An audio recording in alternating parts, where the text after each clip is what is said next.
তাহলে কি ভাই আপনারা সেই গোস খাবেন? এই বেড়া, তোর গোস তুই খা। আর এইসব ধান্দাবাজি আমাদের দুইজনের সাথে চলবে না। আর শোন, আমাদের দুইজনের পকেটে টাকা না থাকলে কি হবে? তোর মতো ধান্দাবাজার টোকাই রে আমরা ভালো করেই চিনি।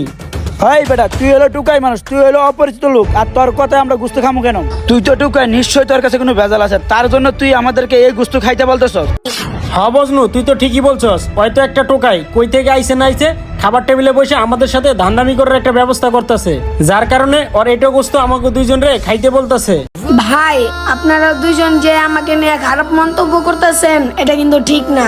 আরেকটি বারও ভাবছেন আপনারা এই খারাপ মন্তব্য পাওয়ার যোগ্য কি না আমি? আর শোনেন, একটা মানুষ কতটা মানবিক হইলে নিজের ভাগের গোস্ত আরেকজনকে খাইতে বলে। হয়তো আমি টুকাই, তার জন্য আপনারা আমাকে ছোট করে দেখতেছেন। আজকে যদি এই টেবিলে আপনাদের ছোট ভাই খাইতে বসতো তাহলে এই কথাটা কি বলতে পারতেন? আপনাদের কাছে টাকা নাই দেখা আমি তো আপনাদেরকে অপমান করতেছি না।